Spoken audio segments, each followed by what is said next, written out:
Bienvenidos de nuevo a la segunda conferencia Soyez les bienvenus à cette seconde conférence du cycle Logement collectif au service de la vie. Je vous le rappelle que le but de ce cycle est de vous montrer comment les facteurs et les contraintes économiques et sociales qui caractérisent ces logements collectifs, populaires et sociaux, peuvent se transformer en une stimulation créative pour élaborer des projets de logement qui soient généreux en lumière et en espace, réaffirmant ainsi le sens éthique de l'enseignement et de la recherche de ce cursus d'architecture qui tient à offrir le confort et à se mettre au service de la vie. Je vous le rappelle également, nous l'avons déjà dit la semaine dernière, ce cycle veut éviter les commentaires et rentrer de plein fouet dans le projet, non pas depuis la pensée, mais en tant que processus de création à proprement parler. Il ne s'agit pas de donner la parole ici aux théoriciens, il s'agit plutôt de donner la parole aux œuvres architecturales.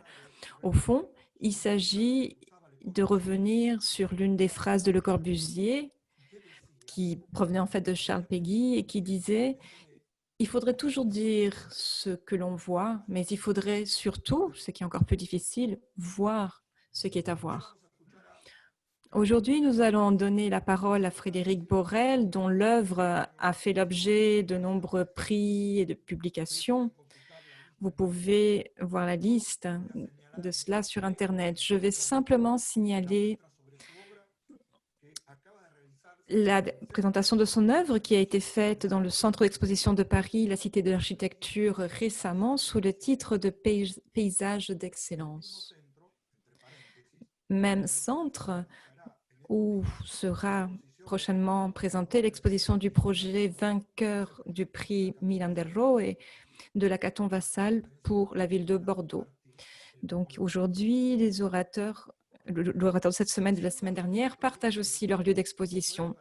Les projets de Borel peuvent nous sembler comme l'expression d'une déconstruction, un déconstructivisme éloigné des projets plus austères de la salle.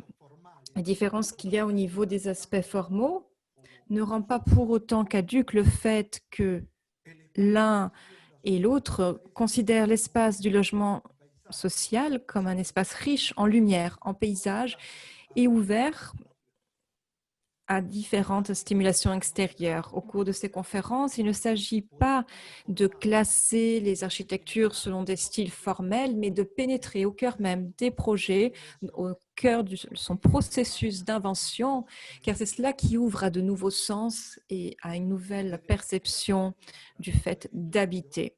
Dès le début du traité d'Abitrunio, on parle du sens de la signification en architecture. Il y a toutefois deux façons de concevoir la signification en architecture. D'un côté, nous avons la façon de codifier les immeubles comme des signes représentant de différents styles, visions du monde ou images extérieures. C'est comme cela que travaillent les sémiologistes, les épistémologistes, disciplines qui sont assez éloignées ou assez étrangères à l'architecture et qui essayent d'interpréter cette dernière et de la qualifier, de la définir.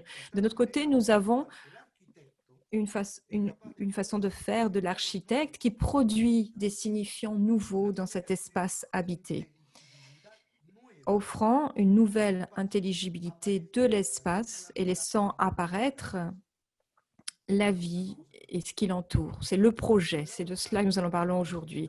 Nous avons d'un côté les commentateurs, donc ceux qui cherchent à apporter un discours latéral, et en face d'eux, les architectes qui produisent et qui inventent.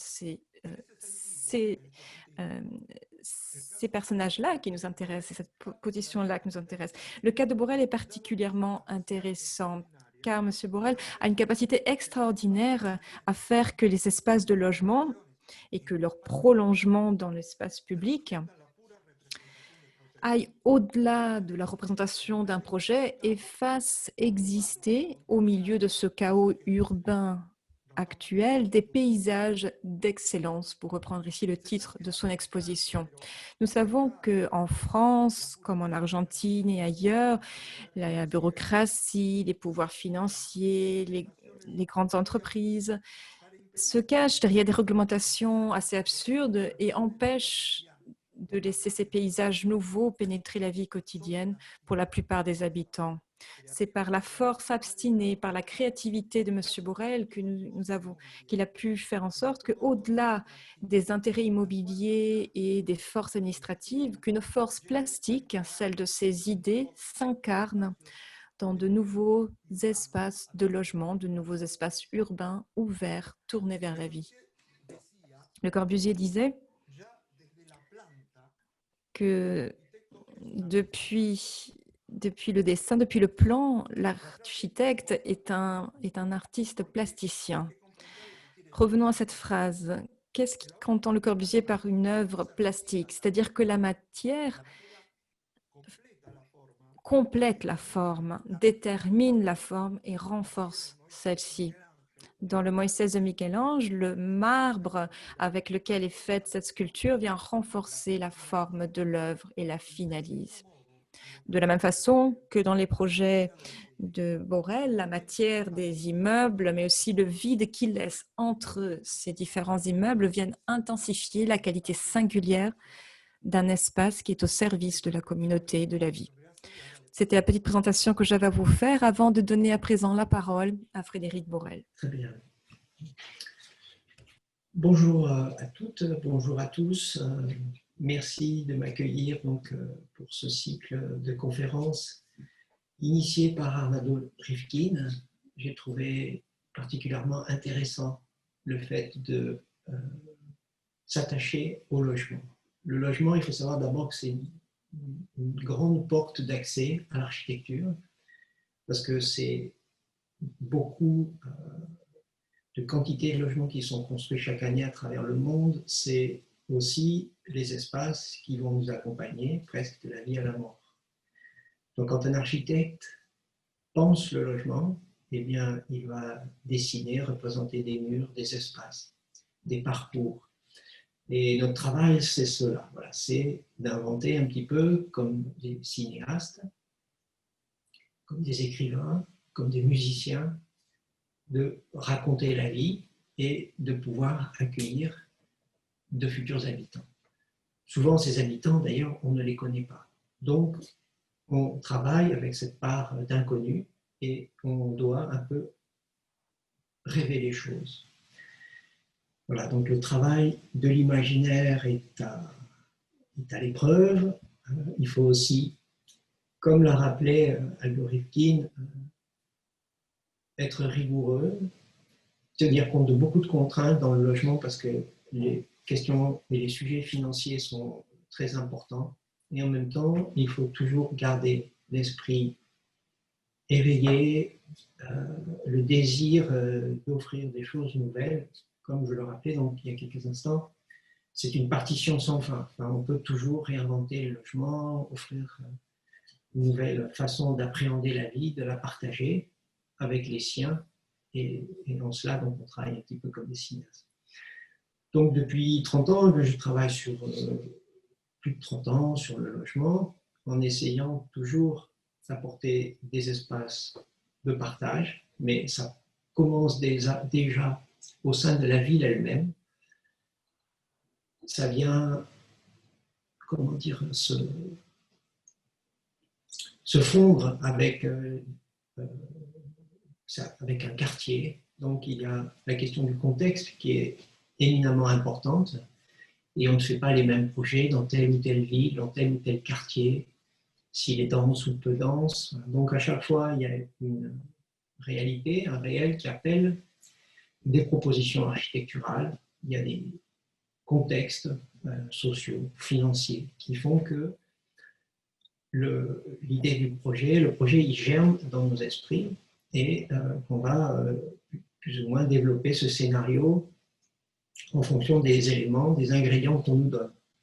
Donc bien sûr, il y a le béton, puis il y a des règles, voilà, et de tout ça, l'architecte, un peu alchimiste, il va construire un rêve, un scénario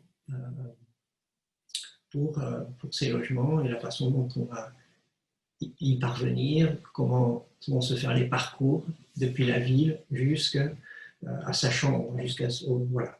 Donc, c'est tout ce travail-là que nous développons. Voilà, un travail d'architecte, en essayant de donner de la profondeur aux choses, en utilisant aussi, effectivement, comme l'a rappelé Aldo Wilkin, parfois, donc j'ai dit des parcours, mais aussi des formes, parce qu'elles sont aussi moteurs de vie, voilà, de façon d'habiter, de protéger, puisque c'est une fonction essentielle, comme accueillir, protéger, ce sont un peu les éléments fondateurs du logement et de l'habitat. Donc je vais vous présenter plusieurs projets, voilà, peut-être je vais les commenter un petit peu rapidement, vous montrer des images, et parfois peut-être faire des allers-retours, ou au moins vous faire partager le fait que dans notre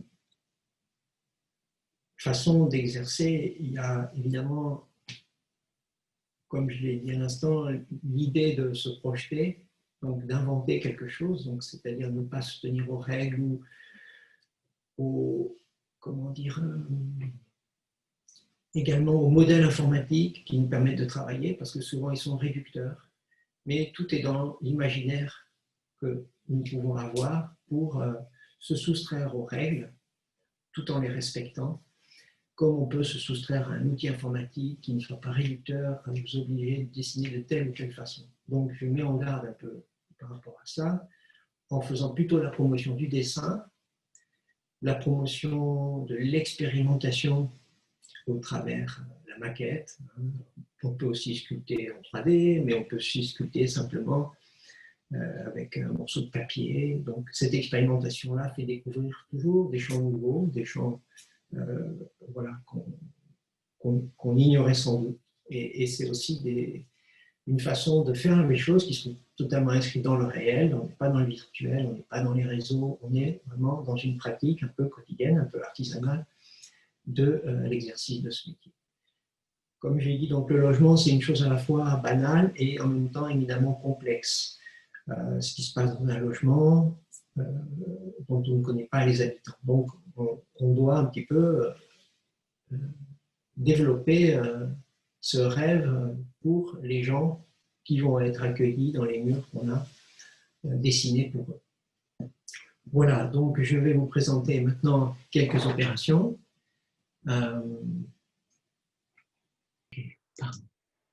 Là, c'est bon? Vous l'avez? Oui, oui, c'est parfait.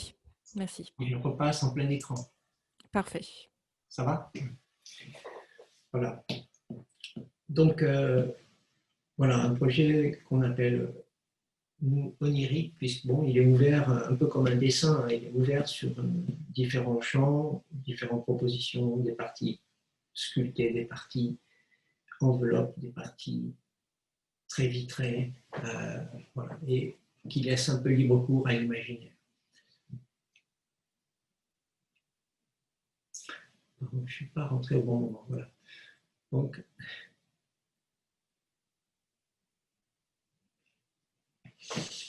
alors, comme je l'expliquais, ce qui est important aussi dans nos villes, avant d'arriver au logement lui-même, bien sûr, c'est de fabriquer tous ces seuils qui vont nous permettre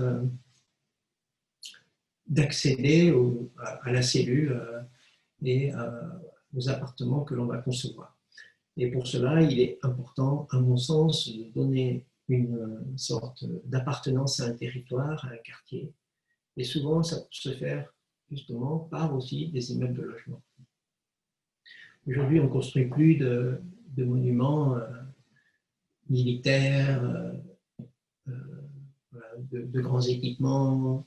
Donc, il est aussi souhaitable que ce sentiment d'appartenance, il se traduise aussi par l'architecture du logement. Parfois, ça ne peut pas être une règle, mais ça peut aussi être une liberté qu'on donne à un immeuble pour offrir ce sentiment d'appartenance. Pardon, excusez-moi.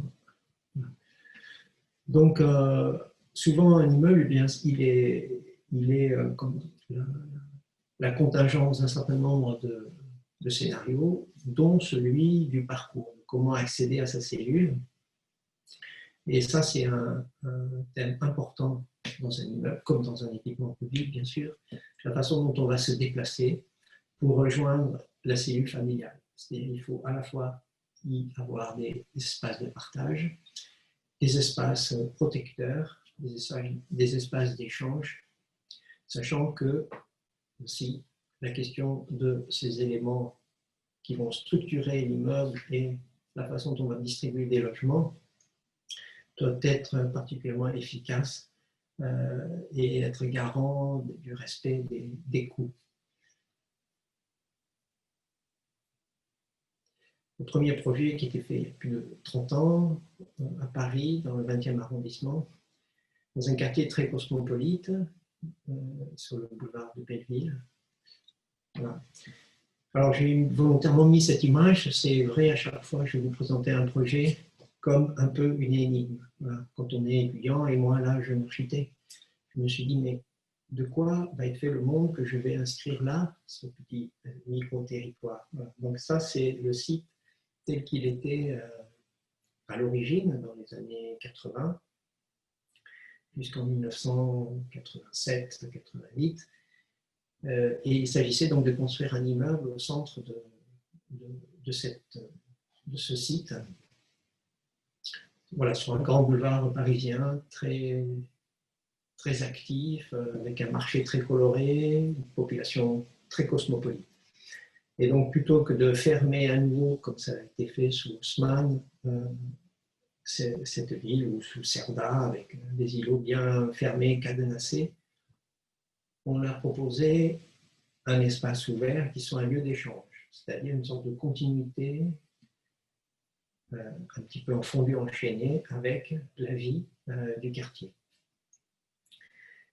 Alors on voit sur le plan masse une sorte de grand espace un peu paladien, puisque le sol monte, c'est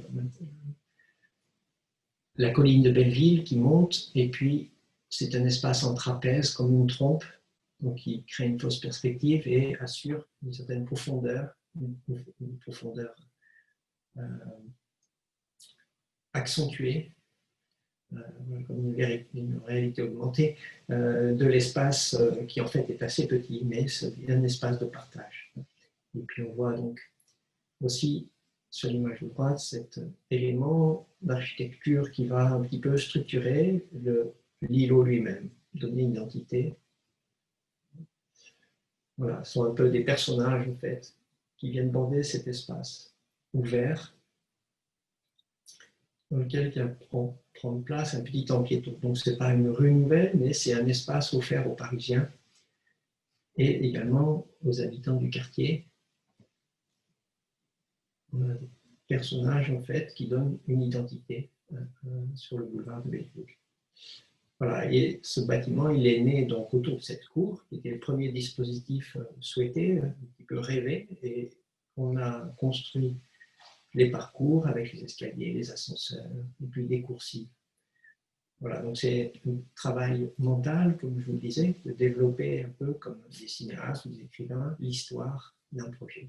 C'est parler d'un récit. Voilà, faire un bâtiment, c'est aussi avoir une histoire à raconter. Ça, c'est très important. Voilà, cette cour urbaine, donc, qui était ouverte en permanence, avec des commerces à rez-de-chaussée, et puis en partie supérieure, eh bien, les logements qui peuvent participer et avoir tous un peu la vue sur le boulevard et sur son activité plurielle et colorée.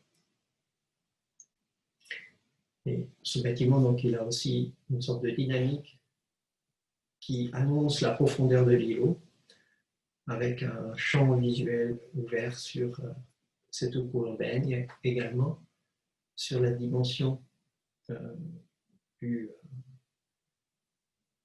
introvertie du cœur d'îlot. Et là, c'est la vue qu'on a sur le boulevard depuis cette cour. À droite, à gauche, les deux mondes, un peu de l'îlot traditionnel à droite, et puis de la cour urbaine à gauche, avec ses coursives qui irriguent le bâtiment. Donc la façon dont les parcours, les circulations vont irriguer le bâtiment et est un moteur d'architecture.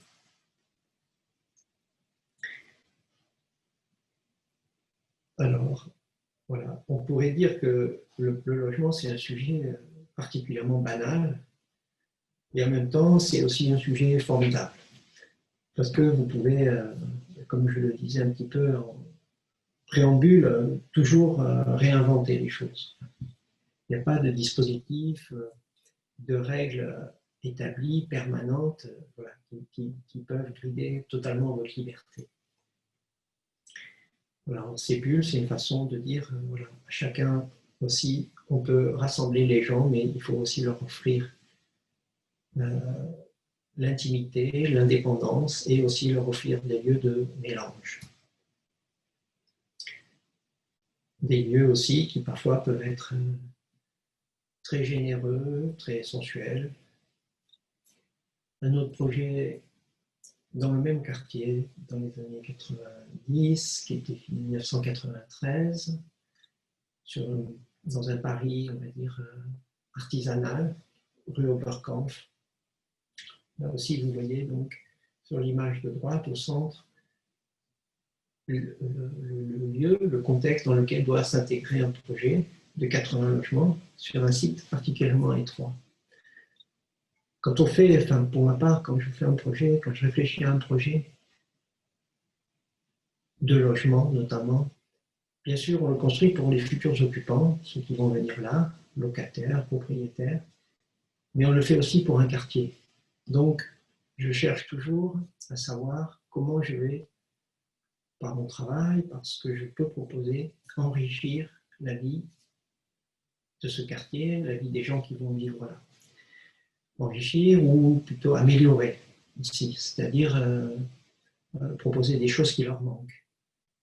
Donc en l'occurrence, là, sur cette rue très parisienne, il n'y a pas du tout dans ce quartier de jardin, d'espace vert. C'est une ville très minérale dont on dispose sur ces faubourgs et je trouvais important justement de donner une respiration. On le voit là, la ville elle est très cloisonnée. Donc on va proposer pour ce projet d'offrir un jardin, au moins à la vue des passants. Et pour cela, on va se donner les moyens de le faire. Voilà. Donc l'important, c'est toujours comment voilà, proposer, inventer la richesse, parfois à partir de rien. Là, il s'agit juste de retrouver le sol naturel. Voilà, donc on va, pour cet immeuble, qui est dans un terrain très très en profondeur, 90 mètres de large, 90 mètres pardon, de profondeur, 20 mètres de large. Donc une étroitesse vraiment particulière, comme si on était tenu dans des falaises. On va donc proposer un bâtiment qui se soulève. Il va accueillir un bureau de poste, donc c'est un service très important pour le quartier, et puis offrir la vue sur un jardin. Voilà, qui va se trouver au centre et autour duquel vont s'organiser les logements. Et là, c'est, si vous voulez, ce jardin, en fait, qui était un peu le moteur du projet.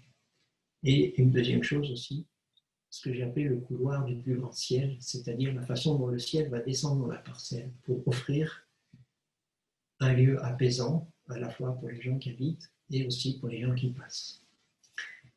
C'est pour ça qu'on a travaillé beaucoup cet axe, qui n'est pas du tout l'axe de la parcelle en termes de géométrie, mais qui est le couloir du plus grand ciel. Là, j'ai choisi où le ciel descend le plus bas. Ce qui est rare dans une ville, parce que le ciel, souvent, se heurte très vite, où la perspective se heurte à des obstacles voilà, qui vous bouchent l'horizon.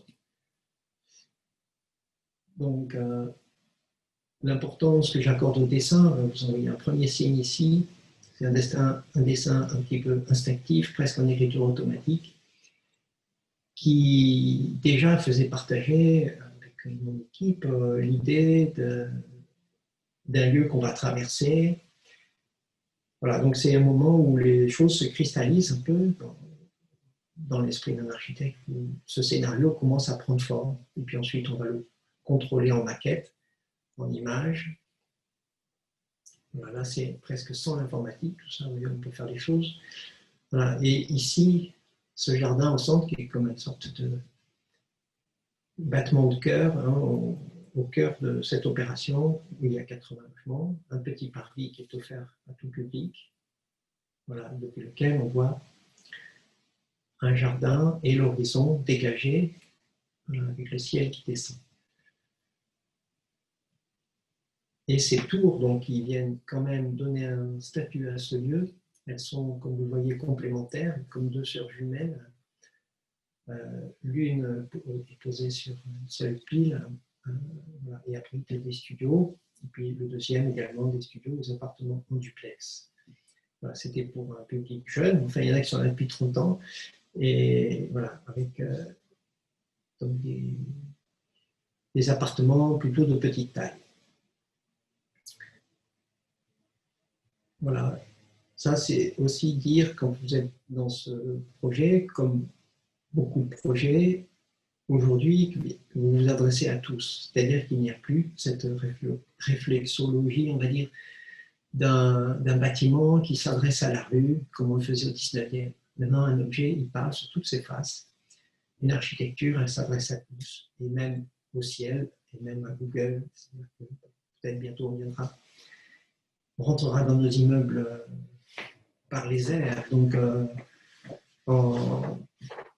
avec des drones qui nous téléporteront. Voilà. Donc, c'est important, et pour ça aussi qu'on pense toujours au rapport au sol, au ciel, dans un édifice. Ce qu'on donne comme image du logement. Voilà. Un autre petit immeuble sur les hauteurs de Paris, là aussi, voilà, la question posée à un jeune architecte ou à vous pour la réponse à donner sur ce site. Vous voyez, en extrémité d'une rue, avec en fond de perspective un immeuble très important des années 70. Comment organiser ici avec des bâtiments de différentes époques, de siècle en siècle, voilà, comment venir ici composer, en même temps réparer la brutalité un petit peu de ce site. Et voilà, donc des immeubles du 19e, immeubles 1970, et la réponse ici, puisque maintenant les règlements d'urbanisme imposent des bâtiments beaucoup plus petits que celui qui est en arrière-plan, nous a conduit à proposer un bâtiment qui soit un petit peu d'une échelle énigmatique, on va dire, non pas inconnu, mais voilà, énigmatique, un bâtiment sculptural qui en fait sur la gauche va s'ouvrir sur le paysage parisien et sur la droite réorganiser la perspective de la rue Pelleport. Voilà, donc c'est un bâtiment qui est relativement muet, énigmatique, calé dans la pente, qui vient réceptionner la perspective de cette rue, qui s'infléchit et part vers la droite. Voilà, le travail en maquette, vous l'avez vu un petit peu comme image, le début de la 3D dans l'image précédente, et puis ici vous avez en haut ce croquis un petit peu évasif, et en même temps un travail en maquette, voilà, qui permet un petit peu de sculpter les choses, de rêver les logements qu'on fait pour les gens, et sa réalité. Vous avez le plan masse qui exprime en bas à gauche l'organisation et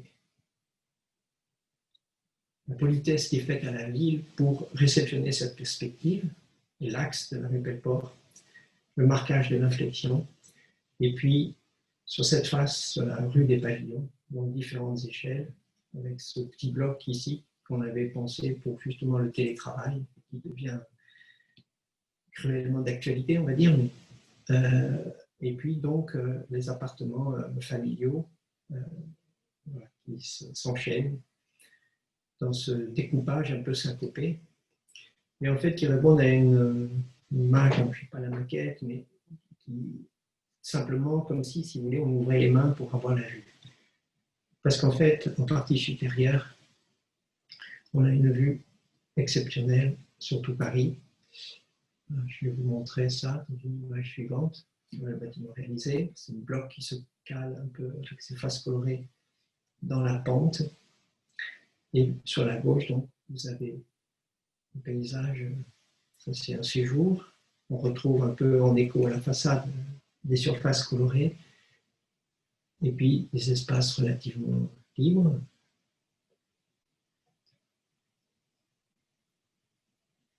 Voilà, l'espace du logement, il trouve aussi sa quintessence comme un écho sculptural à ce qui se passe et coloré par rapport à ce qui se passe à l'extérieur, bien sûr. Alors vous avez voilà, en haut à gauche la vue sur Paris, une suite pas très grande, et puis ces différents espaces qui s'enchaînent et une sorte de petites terrasses aussi qui vont monter vers le sommet. Donc on aperçoit au fond la Tour Eiffel. Ici une vue avec un bâtiment au premier plan qui a été démoli et reconstruit récemment. Voilà.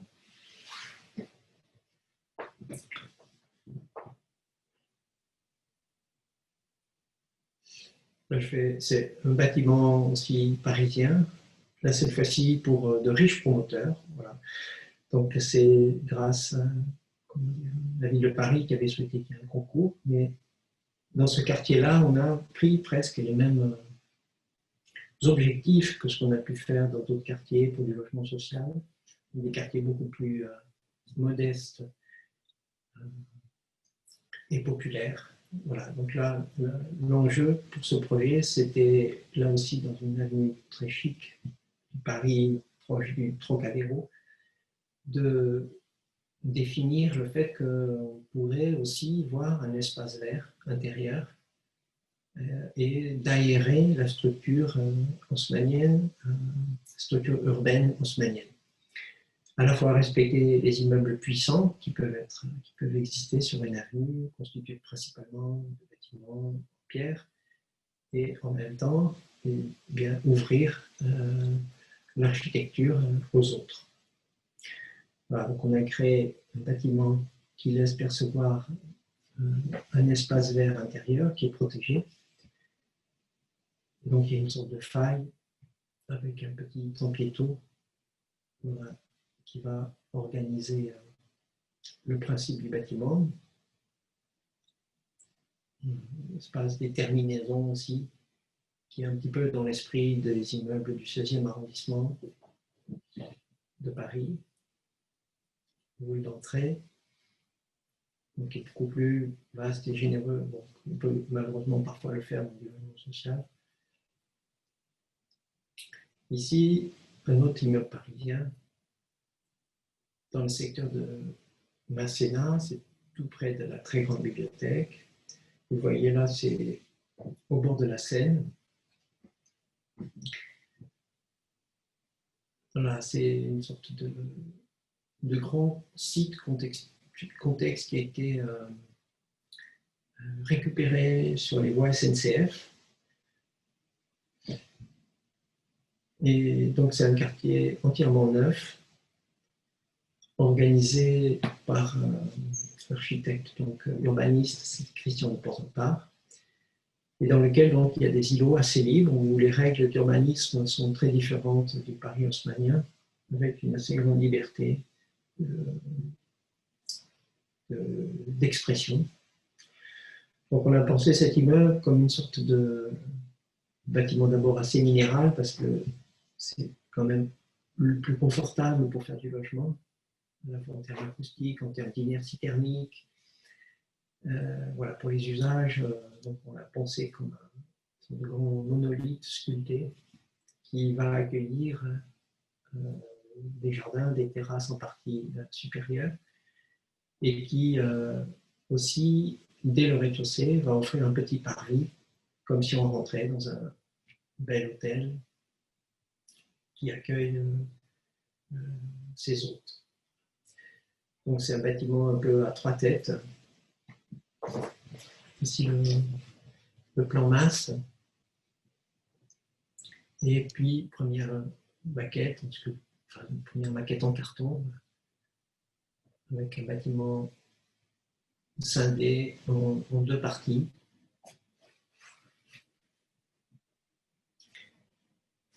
Voilà, premier croquis, perspective aussi, qui va organiser, creuser cette masse.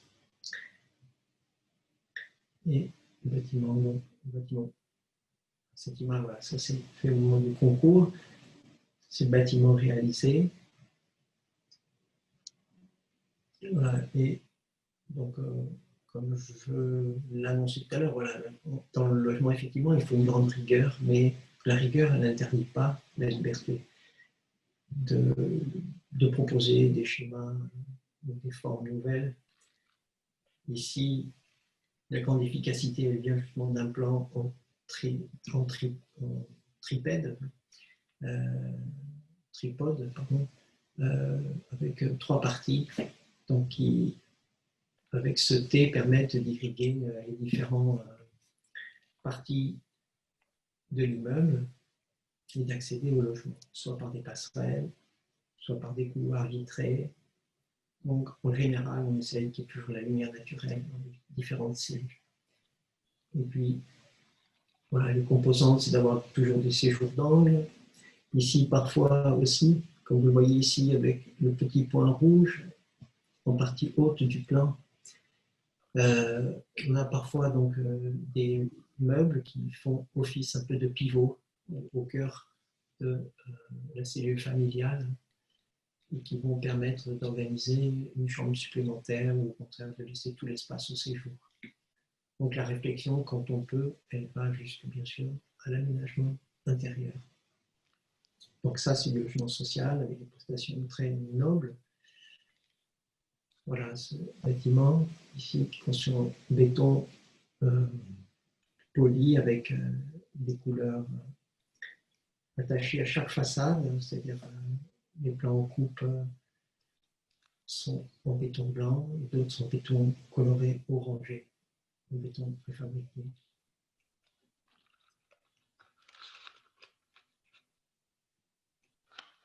La circulation, une terrasse en partie supérieure avec des terrasses qui sont creusées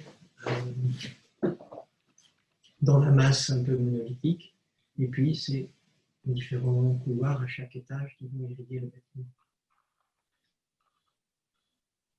Voilà, donc on a presque des maisons sur le toit en haut à gauche, comme vous venez de le voir, avec des canyons végétalisés, le petit parvis d'entrée en partie basse.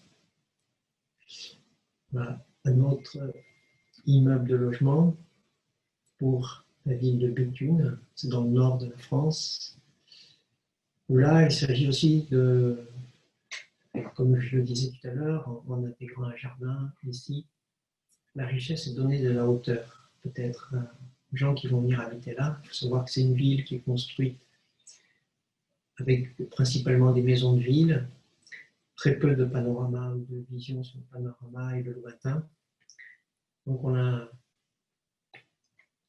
en complément un petit peu des éléments aujourd'hui qui organisent avec le beffroi et quelques églises le skyline de cette ville. On a proposé de le faire aussi, c'était un peu le souhait de la municipalité, avec un bâtiment de logement qui a une entrée de ville. Donc c'est le bâtiment, l'architecture du logement, elle a le rôle de marqueur, un peu, de tuteur à l'entrée de la ville. Voilà. Cette fonction, elle n'est pas seulement dédiée, comme je disais tout à l'heure, aux bâtiments religieux, ou aux édifices militaires, ou aux grands équipements. Parfois, il faut faire avec des choses beaucoup plus banales et répondre à cette question d'appartenance à une ville pour ses occupants. Donc, la richesse ici, c'était d'offrir de la hauteur et des vues sur le lointain aux futurs occupants de ce bâtiment de logements sociaux. Alors, voilà, on voit ici la petite succession de maisons sur le plan en bas à droite, qui est un petit peu la pâte urbaine récurrente de cette ville, constituée donc de maisons jumelées. Et l'idée d'offrir, voilà, c'est un peu ce croquis, il raconte une chose un peu rêvée, c'est-à-dire il y a deux choses. Il y a l'idée des grandes houlières, c'est-à-dire les grands chevalets qui permettaient d'extraire le charbon, qui sont des grandes sculptures aujourd'hui abandonnées qui habitent le paysage de toute cette région du nord de la France, puisque c'est énormément de mines de charbon. Donc c'est une référence à cette histoire-là, à ce passé, cette présence industrielle, le dévouement de ces mineurs, ces habitants à cette industrie, et également à des traditions locales où il y a un festival notamment avec des géants qui marchent sur des grandes échasses. Donc ce personnage qui va venir occuper une des entrées de la ville, c'est une sorte de grand personnage monté sur ces échasses, qui va offrir aux gens, donc depuis leur logement, la vue sur le lointain, une hauteur que personne d'autre ne pouvait leur donner avant. Voilà, ce bâtiment, donc c'est une sorte de grand tapis qui se déploie en hauteur, avec un dessous, un dessus, assurer aussi un fondu enchaîné avec la ville basse des maisons. Donc on voit un premier bâtiment où on va avoir, et à l'arrière également, des maisons, puisque c'est un peu aussi une tradition locale. Donc on a mixé la proposition entre des maisons en duplex avec un petit jardin, des maisons à l'échelle des maisons jumelées, comme l'habitat traditionnel de bitume, et puis un immeuble qui va accueillir des logements collectifs qui offre des vues sur le grand lointain. Voilà, on le voit ici. Voilà un peu l'image du bâtiment dans son site. Voilà, là aussi, l'importance du plan, l'organisation des logements avec une certaine rigueur indispensable, la crédibilité du projet, l'installation des séjours d'angle qui ont toujours plusieurs arrivées ou vues, arrivées lumière ou vues sur l'extérieur. Puis l'usage de traits de béton matricés qui sont aussi très protecteurs, pérennes. Voilà, c'est un peu la ville sur la ville ici, une petite rue, la petite rue qui mène au projet, que l'on perçoit dès la sortie de la gare aussi, qui a un peu son rôle un peu de marquage dans les paysages, d'organisation du futur urbain un petit peu de cette ville. Ici, c'est le hall d'entrée. On a les vues un peu sur le lointain quand on est dans les logements. Ici aussi, quand on rentre chez soi. Un autre exercice auquel vous pouvez être appelé, c'est de reconstruire sur des quartiers anciens. C'était le cas ici, à Rouen, avec un contexte où il y a des logements qui doivent être démolis pour être construits.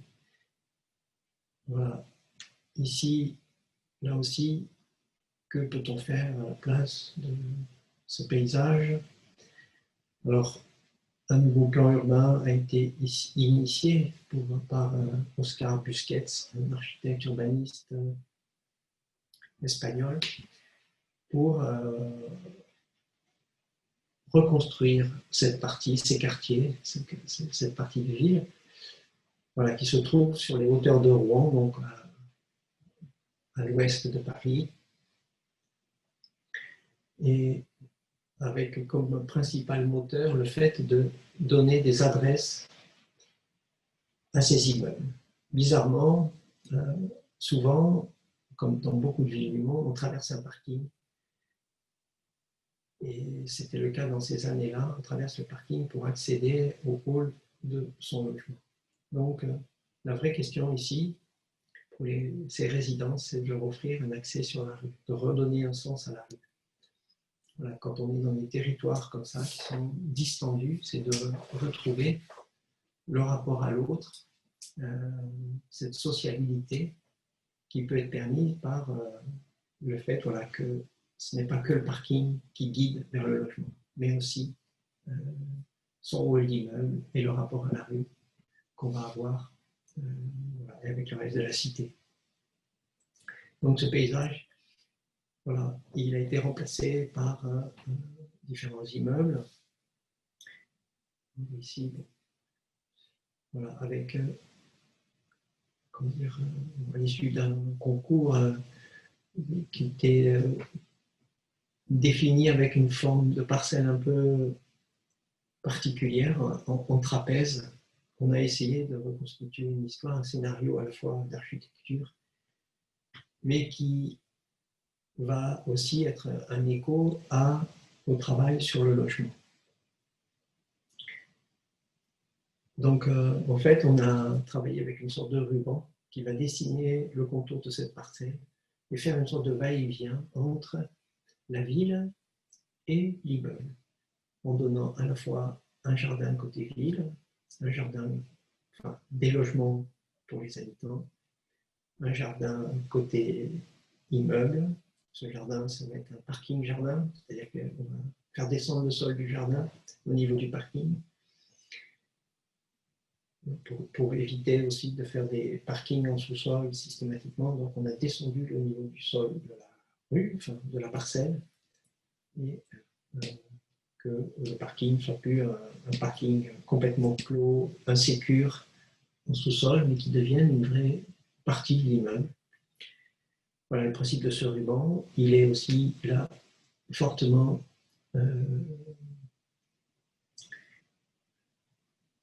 personnalisé, on va dire, par le système de circulation, avec les noyaux de circulation là, qui sont représentés. Et puis ce ruban, il va à la fois dessiner les façades, il va un peu organiser les pleins et les vides, voilà, distributifs, soit dédiés aux habitants, soit offerts ou tournés vers la ville.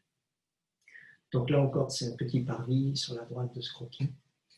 Et puis c'est aussi offrir, vous avez vu dans l'image précédente, les immeubles, on va dire dans les années 70, c'est toute la production moderne depuis les années 60 jusqu'à aujourd'hui, mais surtout dans les années 60-80, a offert des logements avec l'architecture dite moderne qui quelque part était parfaite, puisqu'ils offraient toutes les conditions de confort qui ont peu évolué, par thermique, peut-être acoustique, mais finalement la cellule familiale, elle était déjà avec des grands principes élaborés par la modernité, n'ont pas évolué par rapport à nos besoins de citadins et de citoyens. Mais par contre, le grand handicap, c'est qu'on a introduit des architectures extrêmement banales, répétitives. Et le véritable fléau social, ça, qui a été marqué par l'architecture, c'est ce sentiment d'appartenance perdue. Voilà, donc, ou ce sentiment d'être dans une sorte d'inconnu. Et donc pour nous, à nous, un peu le rôle aussi de marqueur de cet habitat, de lui donner une identité et de ne pas se contenter de répéter des cellules, comme on le voit, bien sûr, en ce moment, de manière galopante, peut-être en Chine, dans les pays où il y a une forte croissance. Voilà, donc c'est important de donner identité aux choses, au logement et donc à ses futurs occupants. Voilà, donc en fait, l'idée était ici de soulever ce sol. Alors on a des petites maquettes qui expriment bien cela. Je vais vous les montrer ensuite. Ça, c'est le bâtiment réalisé.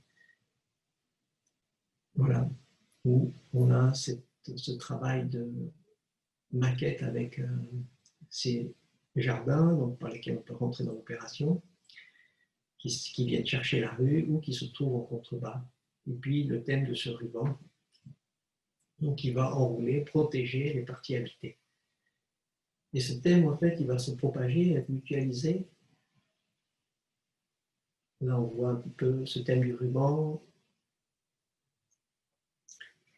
voilà, qui vient permettre l'organisation et un petit peu la customisation, on va dire, de ces différents logements, comme si chacun un peu pouvait s'approprier sa partie, ou au moins pouvoir identifier sa partie. Ce sont des grands labyrinthes qui instaurent une certaine forme de profondeur, de différence.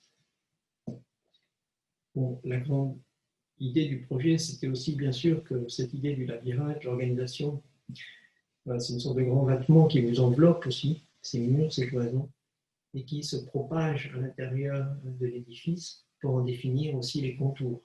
Donc, ce n'est pas seulement le contour d'un immeuble, c'est aussi le contour de la pièce qui vous invite, qui vous abrite, voilà, qui vous accueille.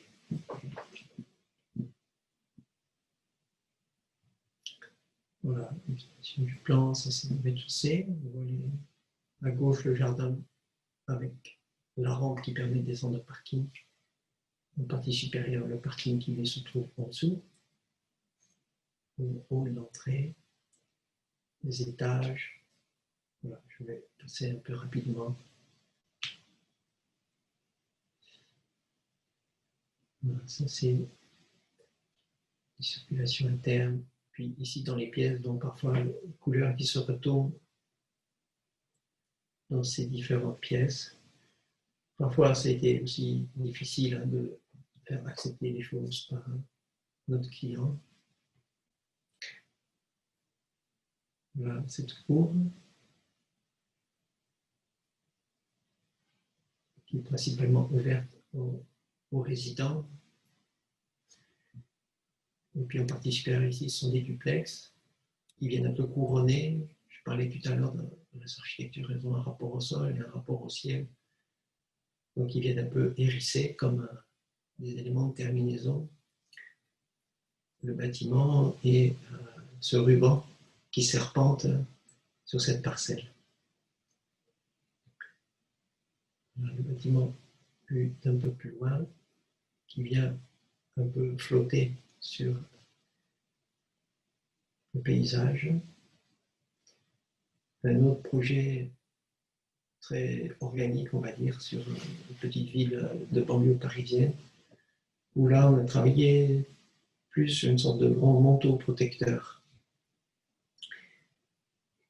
Voilà, parce que le logement, c'est surtout, c'est de plus en plus aussi une sorte de manteau thermique, donc on a un peu réfléchi sur cette idée, avec des parties, des noyaux, des parcours toujours, comme vous l'apercevez, des noyaux pour abriter toutes les zones de fluide, parties humides, salle de bain, cuisine, et puis une expression assez libre pour l'organisation et l'aménagement des autres pièces. Voilà, l'idée pourrait être cela, c'est des structures assez simples et par contre une grande liberté sur l'enveloppe elle-même. Voilà, avec des bâtiments ici qui ont été revêtus d'écailles de zinc. Voilà, donc ça c'est une maquette 3D qui a été réalisée grâce à la performance de mes collaborateurs.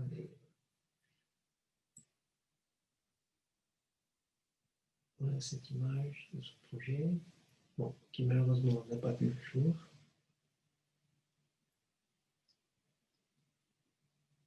Voilà, donc c'est en fait chaque projet appelle. Ici, c'était un peu inventé par rapport à un espace vert qui était possiblement développable par rapport à un secteur assez triste au niveau urbain, au niveau pollution. Voilà, d'inventer une sorte de jardin d'Éden dans lequel on est des formes libres pour enrichir ce paysage de banlieue qui est un peu une sorte de ville dortoir, si vous voulez, sans âme. Donc c'est un peu inventer un paysage aussi, de forme, d'architecture. Et notre exercice, mais je le montre rapidement, ce petit immeuble. Aussi, parfois, on a des questions posées, comme ici, pour ce petit immeuble qui est voué à la démolition. Et là, la question, enfin, le sujet qui nous a été proposé, c'était de garder les éléments qui pouvaient être conservés et puis métamorphoser un peu ce bâtiment. Donc, c'est-à-dire pas forcément le détruire, mais ici, le transformer. Là, donc, on a proposé de remplacer sa toiture par des logements en duplex, garder l'enveloppe et les planchers, revoir bien sûr les fenêtres et puis les systèmes de circulation puisqu'il n'y avait pas d'ascenseur dans cet immeuble, qui, on pourrait le dire, était voué un peu à être démoli. Voilà. L'idée, c'est de reconstituer une sorte de filtre, de grande table aussi, qui va porter une nouvelle structure sur laquelle on va mettre des logements, puisque une partie de l'édifice n'était plus en capacité d'accueillir des logements à rez-de-chaussée. Les règlements ayant changé, on ne pouvait plus construire ou habiter le rez-de-chaussée. Le principe, ça a été d'utiliser ce bâtiment existant, voilà, en enlevant le toit, reconstituer un plancher sur lequel on va installer ces nouveaux appartements.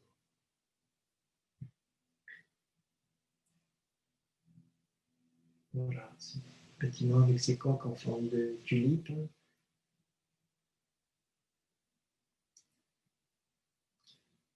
Voilà, je vais finir avec 2-3 immeubles. Donc un projet ici à Manqueville, une sorte de grande ville campus, comme nous en avons beaucoup dans nos villes. Donc une ville qui est née des années 60, dans les années 60, une ville dortoir, avec principalement des logements et presque exclusivement de l'habitation, très peu d'activités. Donc voilà, le site de ce projet, c'est de grands édifices comme ça qui font R+10, très très massifs. Et là, déjà, c'est des bâtiments qui ont été réhabilités par un confrère architecte dans les années 90. Là, en 2010, donc, il s'agissait de construire reconstruire de nouveaux immeubles juste en face de ces immeubles. Et en même temps, c'est un paysage un petit peu étrange, quoi. Pas du tout une typologie. Là, nous sommes en Normandie, voilà, donc c'est un héritage avec lequel on doit s'associer. Voilà, une période de la reconstruction où on voit des immeubles de logements particulièrement bien construits qui sont toujours en très bon état. Donc ces immeubles sont conservés. Voilà, mais quelque part, ils offrent tout le confort. Donc comment faire mieux ou différemment? Quoi offrir de plus, on va dire? On pourrait s'arrêter là et dire on reproduit cela à l'infini encore pendant des décennies. En même temps, il faut être un petit peu force de proposition, comme je le disais tout à l'heure. Et voilà. Donc ça, il s'agissait ici des immeubles qui devaient être démolis, des bâtiments R+5, donc il y avait comme principale pathologie ou problème des problèmes acoustiques, de plancher, de fluide, et donc ils ne méritaient pas, comme je l'ai proposé précédemment, ils ne pouvaient pas être conservés. Ce n'était pas le souhait de la ville. Donc, on a fait ce qu'on appelle du renouvellement urbain et remplacé ces édifices. Alors ici, comme c'est souvent le cas, et j'en parlais il y a quelques minutes, bien souvent, on donne une grande priorité au parking, au fait d'avoir la voiture devant son logement, presque visible depuis son appartement. Et c'est encore une réalité bien ancrée dans nos provinces.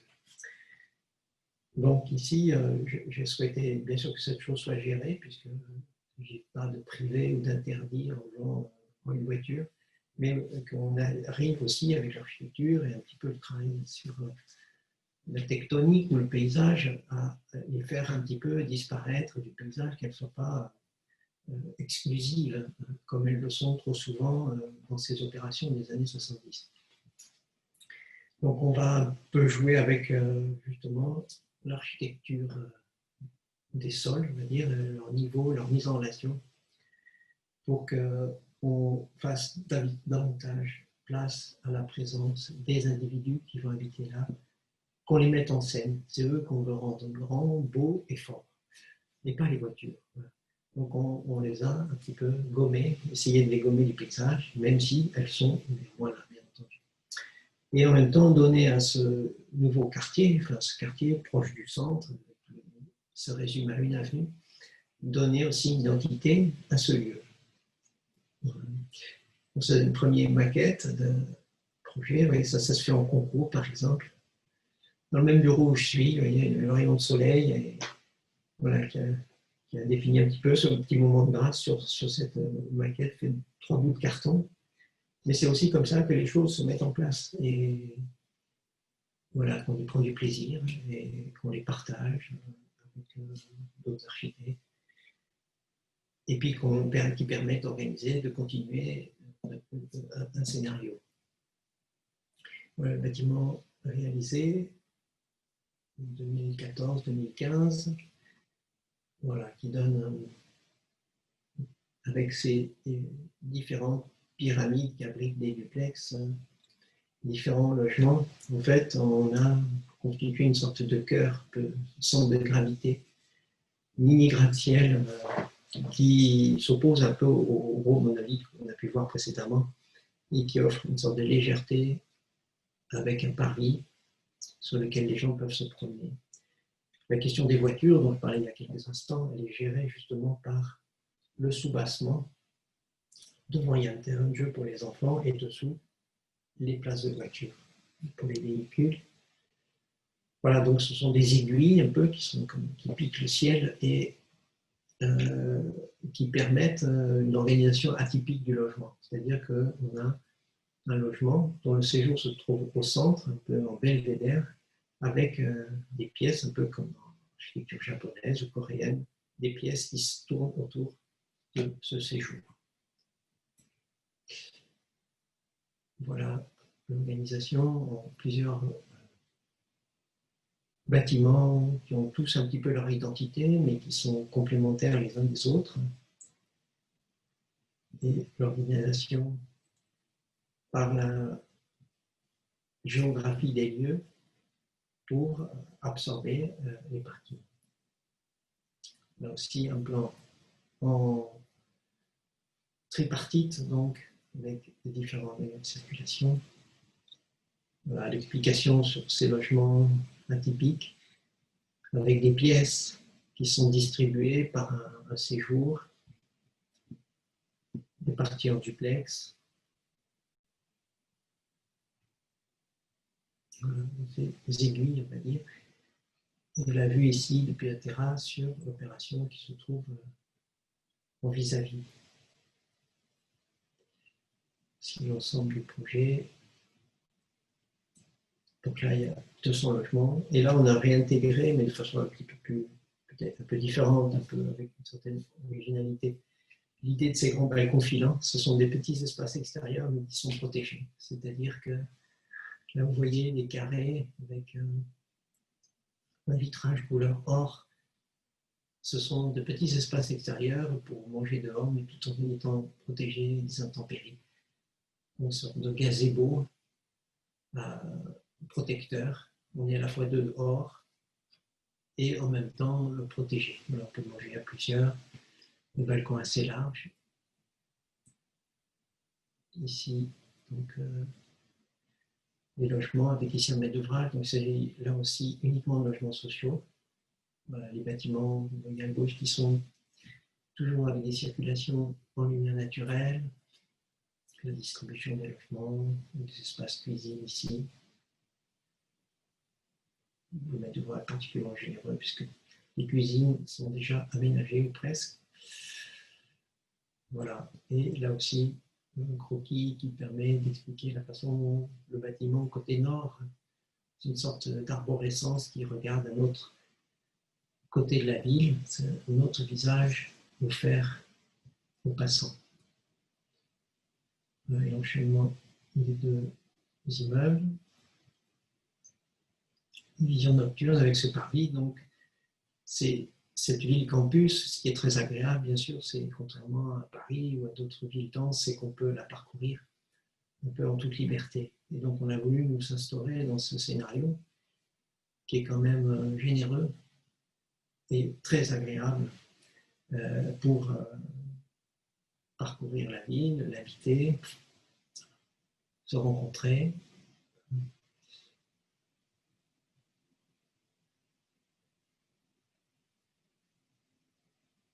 On va finir avec une ou deux dernières opérations. Ici, projet à Grenoble pour un promoteur privé. Voilà. Ici, donc c'est dans une zone totalement à construire, avec des bâtiments neufs. Donc, on va dire un peu son contexte.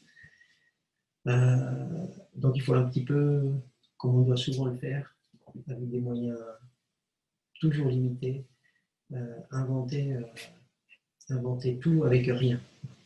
Donc être alchimiste, transformer le plomb en or, c'est un petit peu notre quotidien. Donc pour ce sujet-là, Grenoble est une ville qui est entourée de montagnes et je souhaitais proposer un bâtiment qui, quelque part, parle de ce contexte, parle de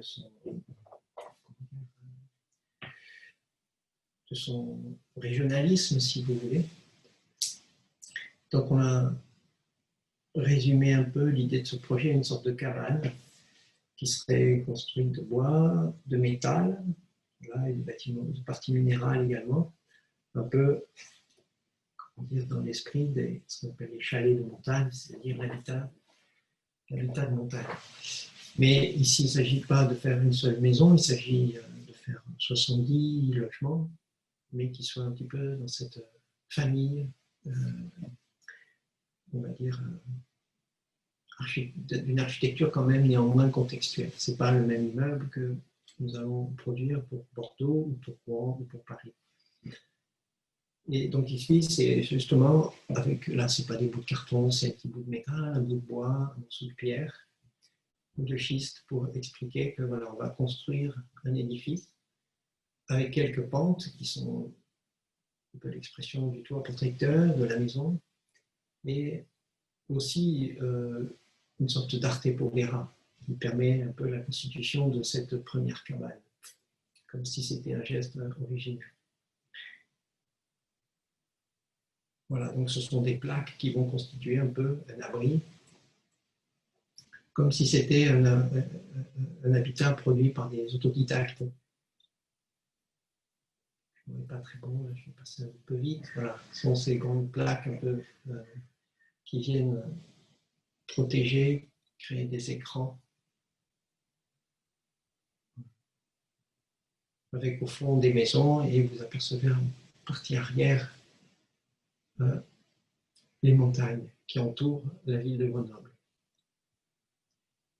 Un dernier projet, Paris-Sorangis, ici, voilà, qui se trouve donc au sud de Paris, au bord de la Seine,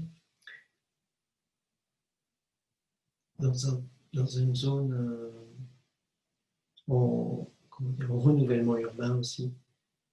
Voilà. Et donc là aussi, on se trouve à proximité de bâtiments industriels et en bordure d'une voie ferroviaire, bordure du train d'un côté et de l'autre côté avec une vue sur la Seine, mais côté nord. Donc d'un côté le soleil et le bruit, et de l'autre côté la vue, mais sans la lumière. Voilà, pas toujours aisé de gérer des contradictions de site auxquelles on ne peut pas apporter tous les remèdes. Mais on est quand même là pour organiser l'espace au mieux, l'espace des logements pour tous ceux qui vont arriver dans ces édifices. Alors, l'idée de ce projet, en fait, c'est aussi d'offrir peut-être des cellules un peu avec d'autres agréments ou arguments. Donc là, on se trouve à 30 minutes de Paris, au sud. Il faut aussi inventer un peu une certaine forme de richesse, à la fois répondre aux nuisances acoustiques, offrir des espaces extérieurs donc qui permettent d'être au soleil, éventuellement donc offrir une particularité, une spécificité au logement. Donc, L'idée étant ici de pouvoir végétaliser les balcons, notamment sur un immeuble. Alors, on a réfléchi des poteaux qui sont à la fois structurels et à la fois fonctionnels, au sens où ils viennent intégrer les jardinières. Donc, vous en voyez un peu le principe ici. Ces poteaux portent des balcons ou des terrasses. Ils sont creusés en leur centre pour accueillir donc, des parties plantées. Alors normalement, ce schéma il aurait pu se propager à l'intérieur de l'appartement. Mais ce ne sera pas pour cette fois-ci, parce que ça n'a pas été possible ici avec notre client. Voilà, l'idée était un peu cette image, enfin, de se résumer un peu à cette possibilité-là d'offrir des logements un peu villas, si vous voulez, malgré leur étroitesse et les règles très strictes en termes de surface, en termes de contraintes financières. Alors, on aperçoit au fond là les immeubles conservés à l'arrière-plan et puis la Seine. Principe de ces plans, je vais me passer assez rapidement parce que on va détailler, voilà, et en fait, toute cette structure, elle va occuper l'espace intérieur du logement, un petit peu comme vous avez pu le voir sur d'autres projets.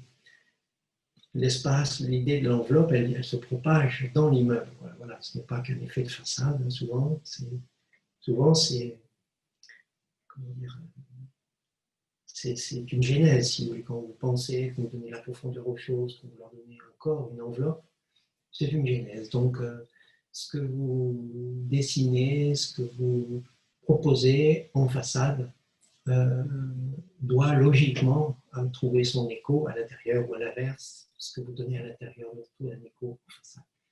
Il n'y a pas de rupture, de distinction esthétique. Voilà, les espaces intérieurs des logements, on retrouve ce principe des poteaux. Parfois, il y a aussi des cloisons pour les besoins d'organisation des appartements. Mais ces cloisons peuvent être aussi aisément démontées, remplacées.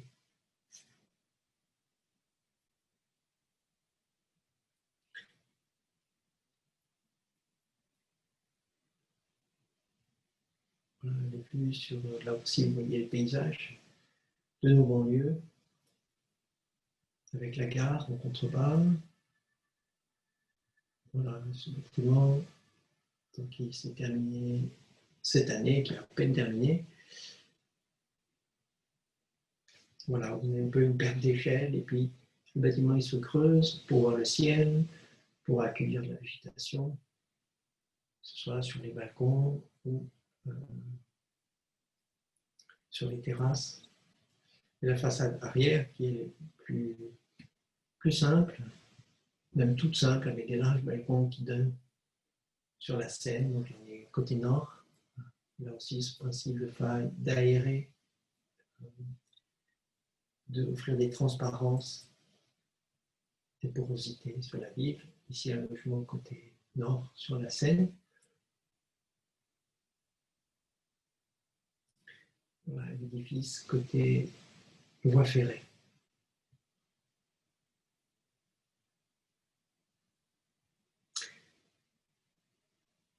Voilà, j'ai terminé.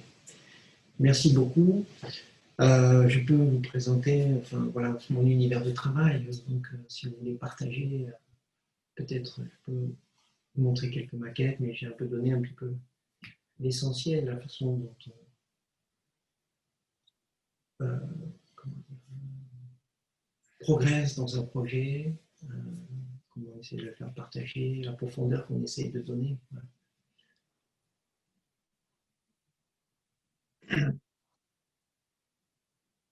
Ok, merci beaucoup. Très bien. Merci beaucoup. Je suis bien dans le timing, c'est bon? Oui, oui, oui. Est-ce que vous voulez bien cesser de partager le PDF? Oui, voilà, on va arrêter là, toc. Alors, j'entends pas Aldo, il faut que je remette quelque chose. Oui, mais c'est moi que vous entendez puisque je vais l'interpréter. D'accord.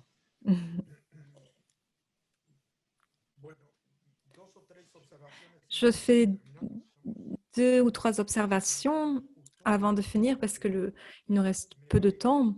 Mais l'impression que j'ai, et là c'est des commentaires que je fais dans l'après-coup, c'est que cette conférence nous permet d'ouvrir une énorme voie. Première chose que je voudrais ici souligner, c'est qu'entre les croquis, les maquettes et la réalisation, il n'y a pas de perte. La richesse plastique de ces maquettes et de ces dessins se voit au niveau de la réalisation. La réalisation ne fait qu'augmenter cette richesse-là. Et ça, c'est important. C'est-à-dire que ce n'est pas des rêves imaginés qui sont complètement détachés du réel. Ce sont des rêves qui transforment au contraire ce réel. Et c'est une des choses qui caractérise, à mon sens, le travail que tu fais. Et je crois que c'est important de voir cela, de voir que l'imagination, la force de création, n'est pas séparée, n'est pas isolée de l'espace de construction et de réalisation.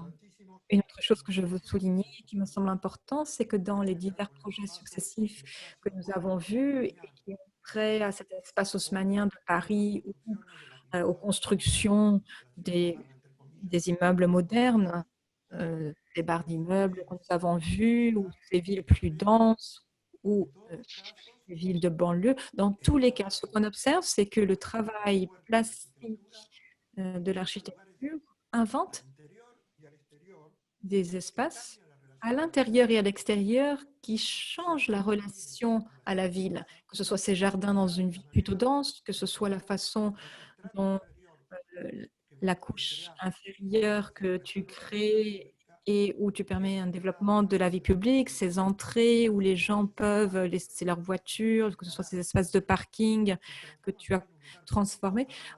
On a l'impression de nouveaux espaces publics qui sont des espaces agréables à partager, ce qui est un enseignement important pour nous et qui vont de là des différences de style des uns et des autres, voir comment cette force poétique et créative parvient à devenir réalité dans cet espace construit, qu'il n'y a pas de contradiction entre la poésie et la réalisation concrète. Je tiens à te remercier beaucoup pour tout ce que tu nous as transmis, même s'il nous reste peu de temps. Je ne sais pas si tu voudrais rajouter quelque chose, mais moi, pour finir, j'aimerais te présenter les gens qui sont ici avec nous et qui font partie du département d'architecture et du cursus. Comme ça, Avec grand plaisir.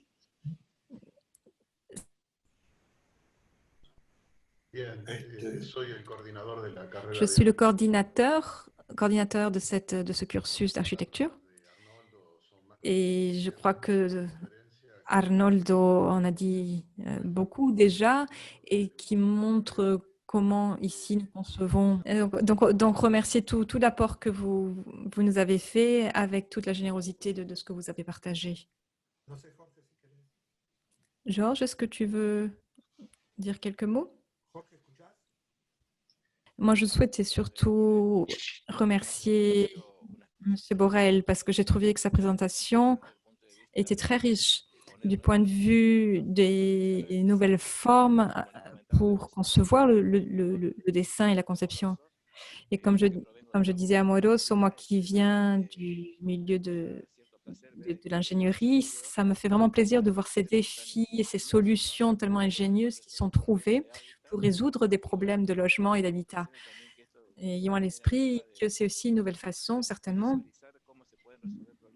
de trouver des solutions aux problèmes de nos villes et peut-être des solutions plus économiques que ce qu'on pourrait imaginer, en offrant une qualité de vie meilleure aux habitants.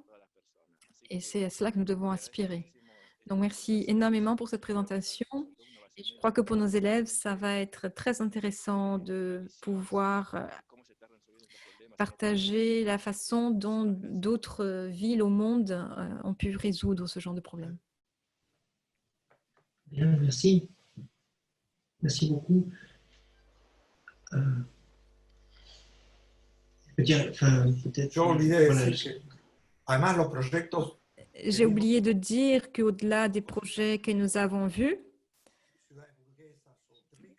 ne s'adresse pas pour la plupart à des villes bourgeoises ou des villes riches, mais c'est souvent des projets sociaux qui offrent la même qualité qu'un projet destiné à d'autres types de villes. Je ne sais pas si Frédéric, pour finir, tu veux ajouter quelques mots. Il nous reste 5 minutes. Oui, avec plaisir. Déjà, merci pour vos messages qui sont toujours un encouragement pour moi à continuer. Et effectivement, le logement, ce que je n'ai pas rappelé là, parce que ça ne peut pas être rébarbatif, mais c'est qu'on fait le logement, et puis je ne suis pas le seul, beaucoup d'architectes, mais on peut faire des choses, je pense, dignes d'intérêt, qui sont tournées vers les autres, mais c'est toujours, comme ça vient juste d'être dit, c'est du logement social, mais il n'y a pas de différence entre... voilà, c'est du logement tout simplement. Et on peut le faire même avec des moyens parfois modestes. On peut toujours réinterpréter les choses. C'est un exercice difficile.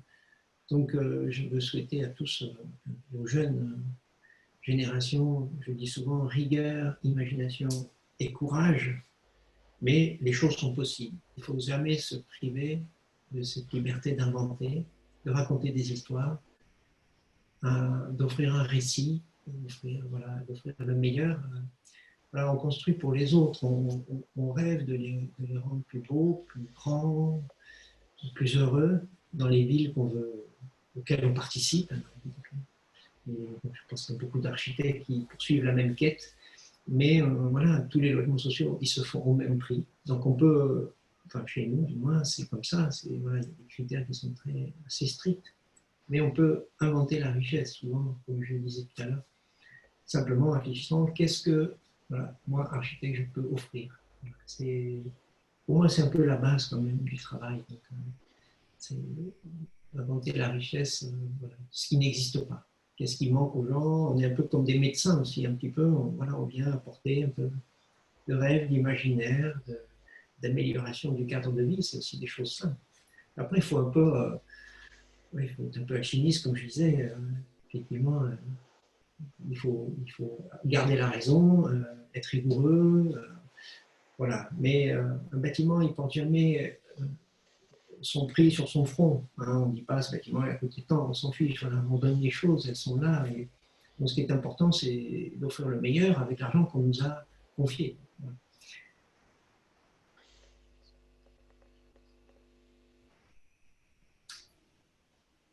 Merci beaucoup. Muchas Merci gracias. beaucoup. Merci beaucoup.